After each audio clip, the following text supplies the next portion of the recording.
everyone, it's me, Krista. Welcome back to my channel if you've been here before. If not, welcome for the very first time to my little art corner here on YouTube. Today is going to be part one of a challenge that I received from the channel Web Light Dreams. The challenge is the NOBOXARTBOX challenge. How to do this challenge, in case you're interested, is you choose any subscription box, and it doesn't matter the year or the company. You substitute the supplies with your own, i.e. it can't be from the box you're replicating. Do the art prompt if there is one. Use hashtag #NoArtBox.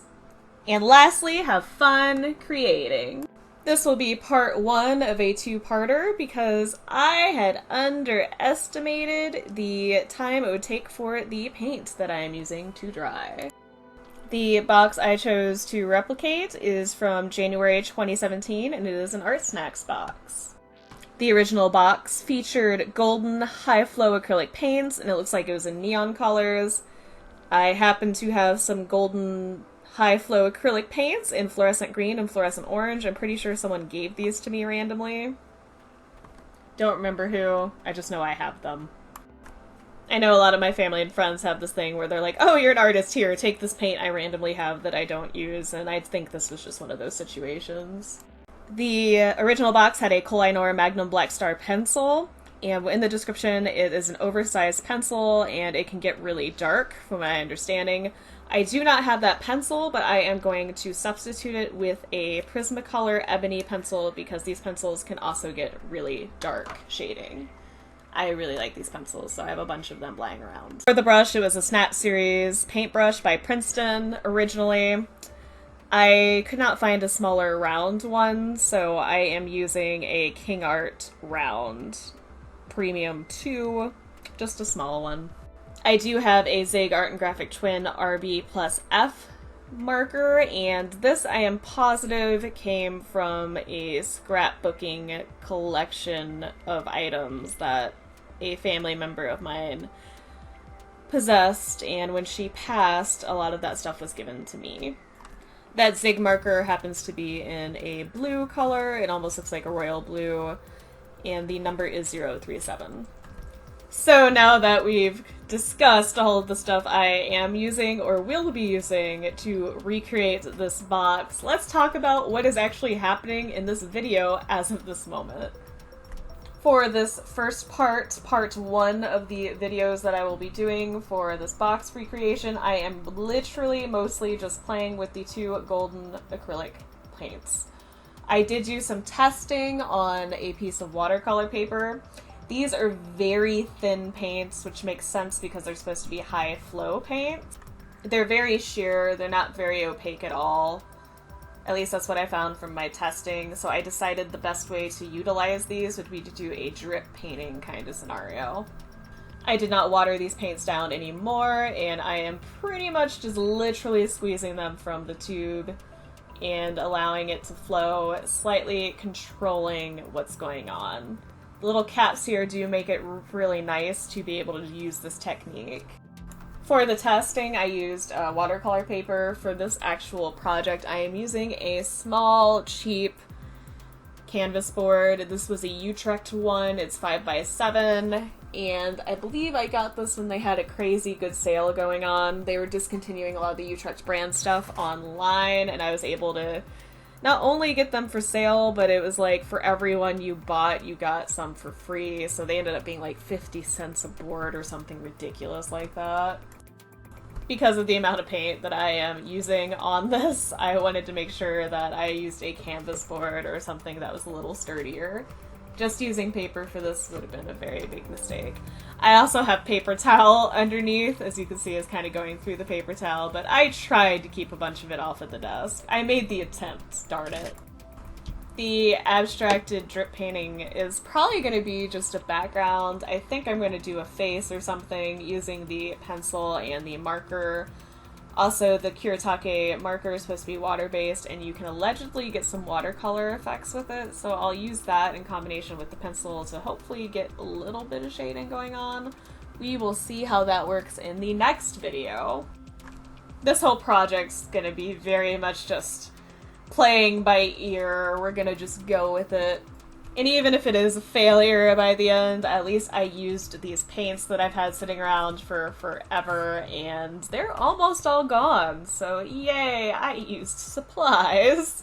As of recording the voiceover for this video, I literally have them sitting upside down inside of an old McDonald's cup, a plastic one, to have all of the paints towards the tip. You know that trick you use when you're almost out of shampoo. Turn it upside down so it comes out more easily. That's what I'm doing for those paints right now, because they're almost gone and there's a chance that I might need to use some of them again for this piece later. At this point in the project, I am not really using the brush very much. The most I'm doing is using it to pop some of the air bubbles that are showing up on the paint. And I'm also using that brush to move some of the paint around slightly just to see how it reacts.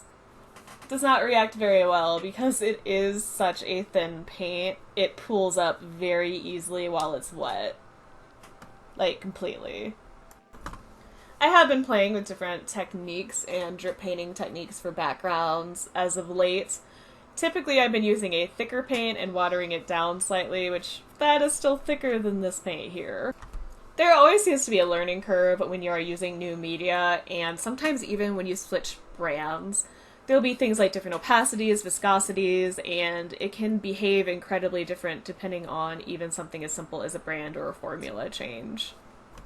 I personally find that learning curve to be a little exciting. I like playing with the things. I learn by being very hands-on. I'm probably a kinetic learner. Just watching or listening to something, I can pick up ideas of how to do the techniques, but I have to physically do it to learn it. And I have to make the mistakes in order to learn from that. I basically have to screw up in order to get better at stuff. It's just how I am.